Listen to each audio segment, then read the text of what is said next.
मित्रांनो, पिंकीचा विजय असो या मालिकेच्या आजच्या भागामध्ये युवराजला आता मुंबईला जायचं असतं, कारण की त्याचं वर्कशॉप असतं। त्यावेळी पिंकी म्हणते, तुम्ही निश्चिंत जा, काळजी करू नका। पण गेल्या वर्षीही तुम्ही मला रंगपंचमी खेळू दिली नाही आणि आजसुद्धा तुम्ही नाही म्हटल्यावर मी एकटी कशी सगळं करणार। त्यावेळी आता युवराज म्हणतो, तुम्हाला हवं असेल तर मी थांबतो नक्की इथे। पिंकी म्हणते, नाही, तुमचं वर्कशॉप महत्त्वाचं आहे, मला तुम्हाला असं मोठं शेफ झालेलं पाहायचंय असं म्हणून आता ती तिच्या इच्छा बोलून दाखवते। मग नंतर आता युवराज म्हणतो, मलाच तुमची उलट काळजी वाटतेय, मला असं वाटतंय मी नंतरचं वर्कशॉप अटेंड करतो। त्यावेळी पिंकी विचारते, का बरं, माझी का काळजी, घरचे सर्वजण आहेत ना माझ्याजवळ। युवराज म्हणतो, तसं नाही, या 2 मगरी आहेत ना त्या तुम्हाला गिळून टाकतील। तेव्हा कोण 2 मगरी असं पिंकी विचारू लागते। युवराज म्हणतो की एक आईसाहेब आणि दुसऱ्या त्या सुरेखा मावशी। त्यावेळी पिंकी म्हणते, अजिबात आईसाहेबांना काही बोलायचं नाही हां, कारण आईसाहेब असं कधीही करणार नाहीत, मला माहीत आहे, सासूबाईंवर माझा पूर्णपणे विश्वास आहे। त्यावेळी युवराज म्हणतो, बरं ठीक आहे, पण सुरेखा मावशींपासून जरा सावध। पिंकी म्हणते, हो। आता दोघेही एकमेकांकडे पाहतच राहतात, दोघे एकमेकांना खूप मिस करणार असतात। पिंकी युवराजला रंग लावते, तेव्हा युवराज आता काळजी घ्या असं म्हणून जायला निघतो। पिंकी त्याला आता एक डबा देते, म्हणते की यामध्ये मी खायला बनवले। ठीक आहे असं युवराज म्हणतो, तिचा निरोप घेऊन तेथून जातो। दुसरीकडे सुशीला बसलेली असते, तेवढ्यातच सुरेखा तेथे येते। ती आता सुशीला विचारते, काय ग, तुझा प्लॅन नक्की काय आहे, उद्या रंगपंचमी आहे, लक्षात आहे ना। तेव्हा आता सुरेखा म्हणते, माझा प्लॅन हा मी आता सांगू शकत नाही, परंतु उद्या रंगपंचमी आहे हे माझ्या चांगलंच लक्षात आहे। सुशीला म्हणते, एक गोष्ट लक्षात ठेव, मी तुझ्या प्लॅनमध्ये अजिबात सहभागी होणार नाही, सर्व काही माझ्या अंगलट येईल आणि तुझ्याच्याने काय पिंकीला मारणं होणार सुद्धा नाही। मला माहीत आहे ना, तू नुसती बोलायच्या कामाची आहे, मला अगोदर प्लॅन सांग, तरच मी तुझ्या प्लॅनमध्ये सहभागी होईल, तुला मदत करेन, अन्यथा नाही। रेखाचा देखील नाईलाज होतो, ती आता सांगणार असते, तेवढ्यातच तेथे आता धनंजय फोनवर बोलत येतो, तो उद्योजकांशी फोनवर बोलत असतो। तो आता म्हणतो की अहो, तुम्ही उद्या नक्कीच वाड्यावर या, कारण उद्या बापूसाहेब येणार आहेत म्हटल्यावर तुमचे त्यांना आभार मानायचे, कारण तुम्ही मुदत वाढवून दिली ना म्हणून। त्यानंतर धनंजयचं फोनवर बोलून होतं, तो समोर पाहतो तर सुशीला आणि सुरेखा या दोघीही एकत्र असतात। त्याला तर खूप मोठा धक्का बसतो, त्या दोघींकडे तो संशयित नजरेने पाहू लागतो। सुशीला विचारते, काय मग जावई बापू, काय झालं। तेव्हा तो म्हणतो, काही नाही, उद्योजकांना उद्या वाड्यावर बोलवलंय आणि अजून एक आनंदाची बातमी म्हणजे उद्या बापूसाहेब सुद्धा येणार आहेत। आता हे ऐकताच सुशीलाला खूप आनंद होतो। त्यानंतर मग धनंजय विचारतो, तुम्ही इथे कशा एवढ्या रात्रीच्या। तेव्हा सुशीला खोटं सांगते, काही नाही, जरा तहान लागली होती ना म्हणून म्हटलं की पाणी प्यावं, पाणी प्यायला आले। तेव्हा धनंजय आता त्याच्या रूममध्ये जातो, तर सुरेखा आता लगेच सुशीलाला प्लॅन सांगणार असते। इकडे पिंकी रूममध्ये असते आणि खेळणी घेऊन बसलेली असते। ती म्हणते, धनी, अहो, गेल्या वर्षीची रंगपंचमीसुद्धा आपल्या मनाप्रमाणे साजरी झाली नाही, मला असं वाटत होतं की ह्यावर्षी तुम्ही माझ्याबरोबर असावं, परंतु नाही आहात, कारण तुम्ही जर माझ्याबरोबर असले ना मला खूप छान वाटतं। आणि तुम्हाला असं वाटतं का मला बाळ नको आहे, पण तसं नाही आहे, मलाही बाळ हवं आहे, पण मी तरी काय करू, एक ना एक संकट नुसती येत राहत आहेत असं म्हणून युवराजला खूप मिस करत असते। त्याच वेळी आता छबी तेथे येते आणि म्हणते, काय मग, काय चाललंय, एवढी युवराजची तुला आठवण येते, तर मग त्याला जाऊ कसं दिलं।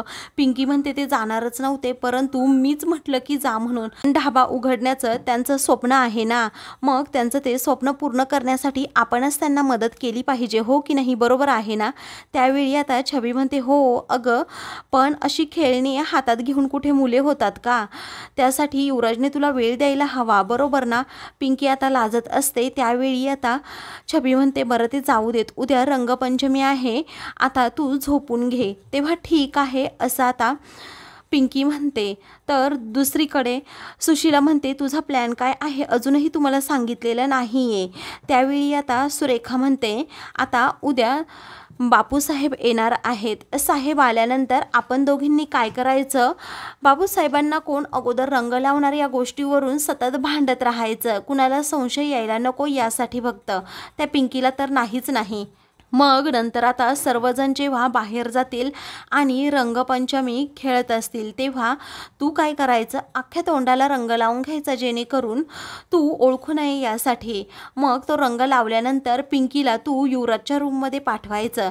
ती बॅग आपल्याला नको आहे ना, मग त्यामुळेच तिथे पाठवल्यानंतर पुढे काय करायचं हे सगळं मी पाहिल, फक्त यामध्ये तू दिसायला नको एवढं बघ. आता सुशीला नकोच म्हणत असते, कारण त्या घाटवाडीच्या मुलीच्या जीवावर उठायचं म्हणजे आपल्या जीवावर उठण्यासारखं आहे. पण आता सुरेखा म्हणते तुला ती घरात नको आहे ना, मग आपल्याला हे करावंच लागेल. तेव्हा सुशीला आता कशीबशी तयार होते आणि तेथून जाते. तेवढ्यातच संग्राम सुरेखाजवळ येतो आणि म्हणतो ही बाई काही एवढी शहाणी नाही ग, मला तर असं वाटतंय आई ही बाई आपल्या मदतीची नाही आहे, कारण ही पिंकीला मारायला तयारच नाही आणि हिलाच जर मारून टाकलं तर मग आपली रंगपंचमी ही रक्तरंजित होणार नाही का, म्हणजे आपल्या मार्गातले सर्व काटे दूर होतील. तेव्हा सुरेखा आता गालातल्या गालात हसते आणि म्हणते की हे करायला सुद्धा काही हरकत नाही, मग तर सगळं काही माझंच आणि साहेबसुद्धा माझेच, असं म्हणून आता सुरेखा ही गालातल्या गालात हसत असते. दोघांचा तसा प्लॅन देखील होतो. दुसऱ्या दिवशी छबी ही रूममध्ये असते. तेवढ्यातच कुणीतरी दार ठोठावतं म्हणून आता ती दार उघडते तर समोर धनंजय उभा असतो. रंगपंचमी असल्यामुळे तो रंग घेऊन आलेला असतो, त्याचबरोबर छबीसाठी गिफ्टसुद्धा. तेव्हा आता छबी म्हणते की तू इथे कशाला आलास. तो म्हणतो अगं मला एकतरी संधी दे माझी चूक सुधारण्याची. तेव्हा ती म्हणते अरे माझं मूल गेल्यानंतर तू माझ्याकडे किती वेळा बोलायला आलास, तुला काही वाटतं की नाही. अरे तू खरंच माझा नवरा आहेस का. अरे माझं मूल गेल्यानंतर तू एकदा तरी माझी समजूत काढली असती, परंतु तू माझ्या विरोधात नेहमी कट कारस्थान केले, मला वेडं बनवलं, असं म्हणून ती रागातच त्याला म्हणते अगोदर इथून निघ. तो म्हणतो चूक सुधारायची एकतरी संधी. ती म्हणते अजिबात नाही, माझं काहीच घेणं देणं नाही आहे, तुला फक्त बापूसाहेबांबरोबर घेणं देणं आहे, कारण तुझ्या राजकीय महत्त्वाकांक्षा सर्व त्यांच्यामुळे पूर्ण होणार आहेत ना, म्हणून असं म्हणून ती त्याला त्याची जागा दाखवते. त्यानंतर तो म्हणतो बरं ठीक आहे छबी तू चिडू नकोस, मी तुला रंग नाही लावत, परंतु हे गिफ्ट तरी घे. तेव्हा छबी आता गालातल्या गालात हसते, त्याच्याकडून ते गिफ्ट घेते आणि बाहेर फेकून देते. ती धनंजयचा चांगलाच अपमान करते. धनंजय आता आल्या पावली निघणार असतो, त्याचवेळी आता छबी म्हणते ते गिफ्ट उचल आणि घेऊन जा आणि तो रंगसुद्धा घेऊन जा. तेव्हा तो रंगाचं ते ताट उचलतो आणि गुपचूप निघून जातो. त्याच्या तोंडावर आता छबी चांगलंच दार लावून घेते, त्यामुळे धनंजयचा पोपट होतो. दुसरीकडे पिंकी अजूनही उठलेली नसते. त्यानंतर तिला अचानक जाग येते. ती उठून पाहते तर शेजारी युवराज नसतो. तिला आता त्याची खूप आठवण येते. ती म्हणते आज धनी इथे नाही आहेत, परंतु दिवसाची सुरुवात आज माझ्या धनींच्या आठवणीने झाली. तेवढ्यातच कुणीतरी दार ठोठावतं. पिंकी दार उघडून पाहते तर समोर निरी असते. मग आता पिंकीच्या गालाला असलेला रंग पाहून नेरी म्हणते हे काय दिदे, अगं मी दिवसाची सुरुवात ही तुला रंग लावून करणार होते, परंतु तू तर अगोदरच रंग लावून घेतला. त्यावेळी पिंकी दार बंद करून घेते आणि म्हणते अगं आता दिदीला नाही तर तुझ्या नवऱ्याला रंग लावून तू ही रंगपंचमी साजरी करायची, दिवसाची सुरुवात देखील. तेव्हा नेरी आता लाजते आणि हो म्हणते. त्यानंतर आता पिंकी ही निरीला म्हणते आज तू खूप छान तयार व्हायचा आहेस, असं म्हणून ती दोन्हीही सेम साड्या आता कपाटातून काढते आणि निरीचा खूप छान असा मेकअप करते.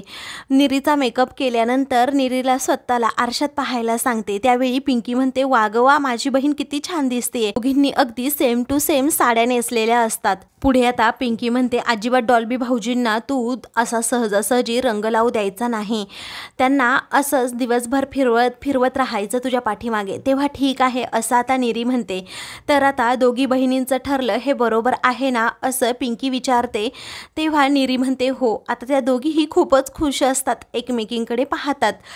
तेवढ्यातच त्यांच्या कानावर आता सुशीला आणि सुरेखाच्या भांडणाचा आवाज येतो. दोघीही धावत हॉलमध्ये येतात. तेव्हा पिंकी म्हणते सणासुदीच्या दिवशी तुम्ही असं भांडण का करताय. सुशीला मुद्दामच सुरेखाला म्हणते वागवा, मी माझ्या साहेबांना पहिला रंग लावणार आणि जर तू रंग लावण्याचा त्यांना प्रयत्न केला ना, नाही तुझ्या तोंडाला असं काळं फासलं ना की माझं नाव सुशीला धोंडे पाटील नाही.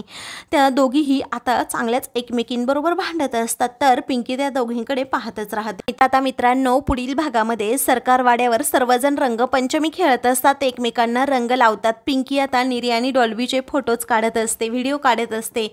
त्याच वेळी आता सुरेखा सर्वांचा डोळा चुकवून लगेच एका ग्लासमध्ये दूध घेते आणि त्याच्यामध्ये कसल्या तरी गोळ्या टाकते।